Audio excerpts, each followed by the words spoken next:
Welcome, Chef Taylor here. We're going to make some quiche Florentine today. My spin on quiche Florentine.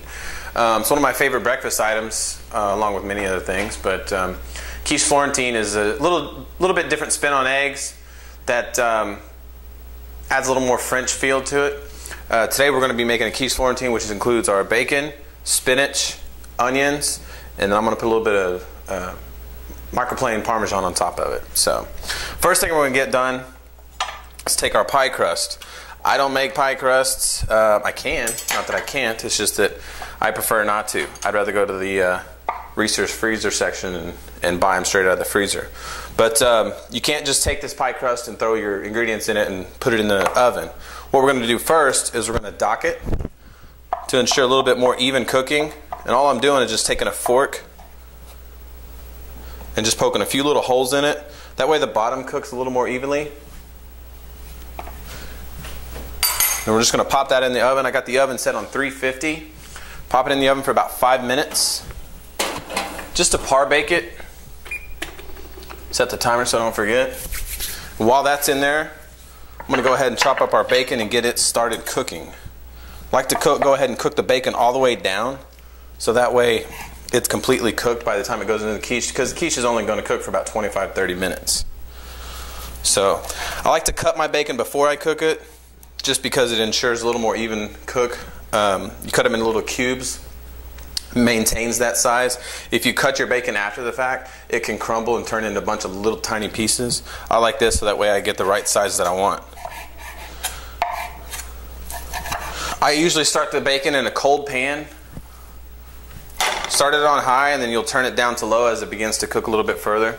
What you're looking for is just rendering all the fat off the bacon. Go ahead and kick that on there.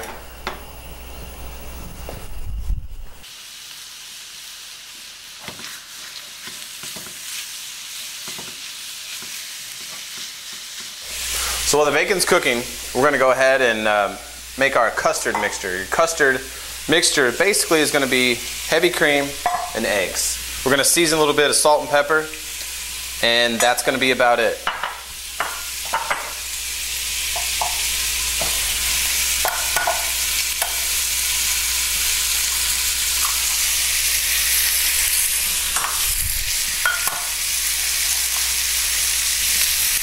Alright, so as the bacon is cooking, we're going to stir it every now and then just to loosen from the sides. As it continues to render more and more fat and reduce some of the moisture out of the bacon, we'll go ahead and keep turning it down. What you're looking for ultimately is nice, crispy, golden bacon with very little bubbles beating up on top of it. What that's done is basically rendered all of the fat out of it, and the moisture is completely evaporated.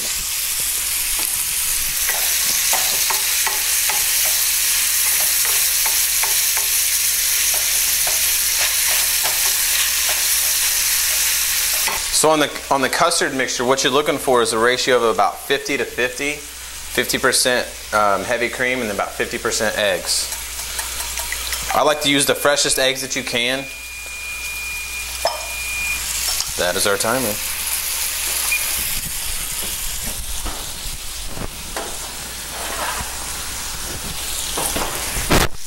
As you can see, it's par baked.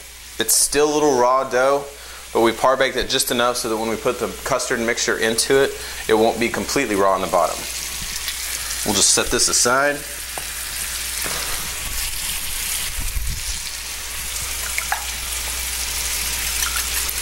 Go ahead and mix our eggs up here. I like to just make sure that the eggs are completely mixed, the whites and the yolks are completely mixed together. That way you don't have any spots in your egg mixture.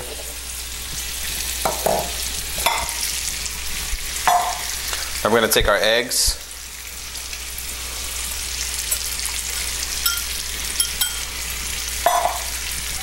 mix it with our heavy cream,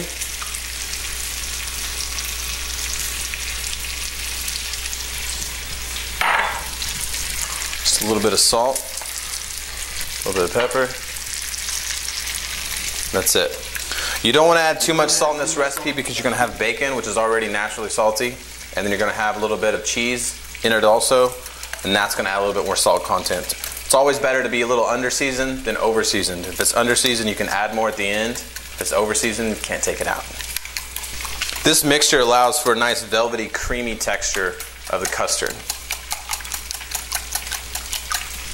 Now we have our egg mixture, we have our spinach, onions, bacon's almost done. I'm going to go ahead and grate my Parmesan cheese to go into the top of it.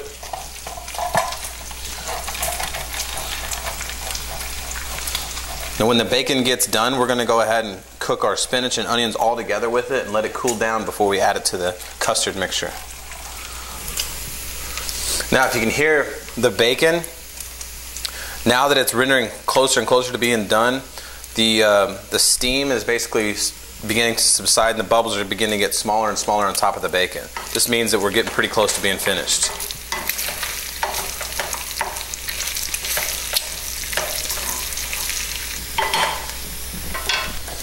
Now that the bacon's almost done, we're going to go ahead and strain it off, save the bacon fat, set the bacon aside, and we're going to go ahead and cook the rest of it into a larger pan.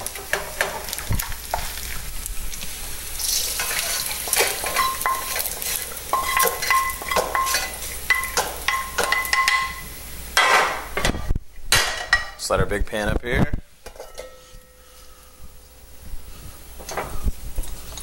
Add a little bit of this bacon fat back to the pan. This is going to help give a little bit more flavor, add a little bit more sodium content to it as well.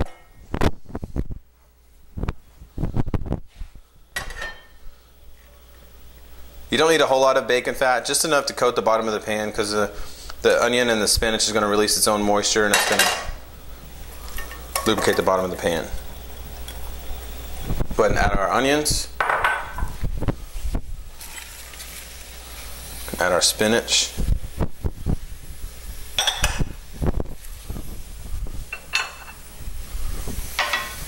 Just a little bit more of salt and pepper. Kind of layer in our flavors as we go. And we'll add our bacon back to it.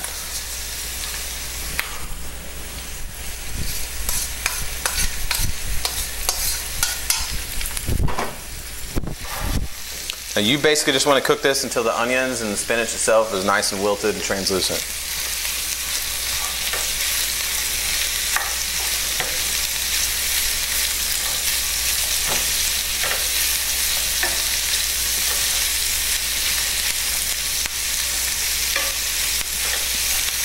Now once this gets done, we're going to set it aside and let it cool down just a little bit before we add it to the mixture, because if we add it too soon, it'll curdle the eggs too fast, and we're looking for more of a smooth, velvety texture in the quiche.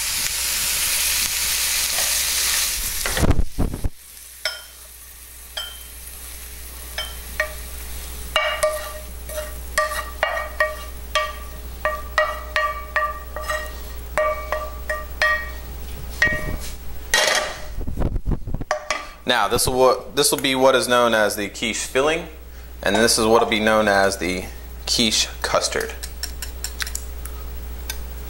Now we'll get a par baked pie crust here. We can go ahead and add a little bit of our filling. You don't want to add too much. You want to add just enough to cover the bottom of the quiche.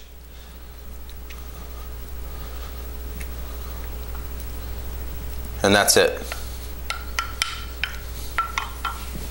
If you add too much, the quiche itself, the egg mixture, once it's baked all inside, the egg won't stay together and it'll all kind of break apart as you cut it. So you want just enough so that way the egg mixture flows evenly around it, cooks, makes a solid mass, and then that way when you cut it, it portions nice and even slices.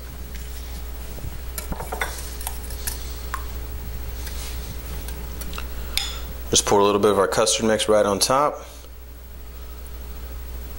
You want to pour the custard mix on top after you've added the quiche, or the filling, because as it cooks, that filling is going to begin to rise to the top.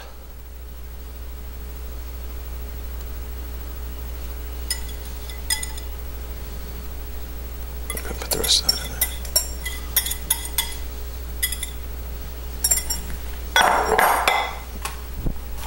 And now for my favorite part, a little bit of cheese on top. This is going to begin to sink down into the custard and make a nice little golden crust on top.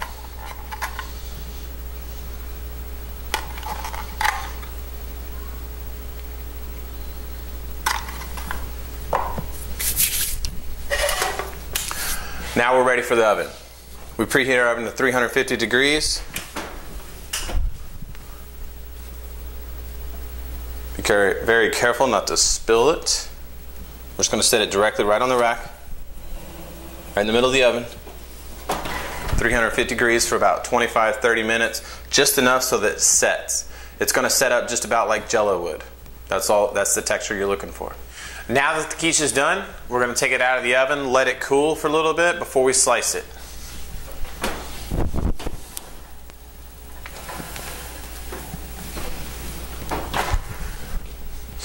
As you can see, the quiche is a little bit puffed up.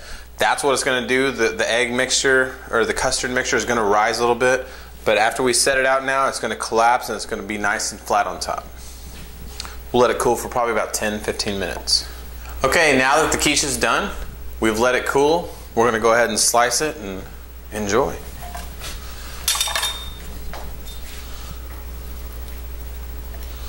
Make sure that when you're cutting a quiche, though, you want to cut all the way down through the crust.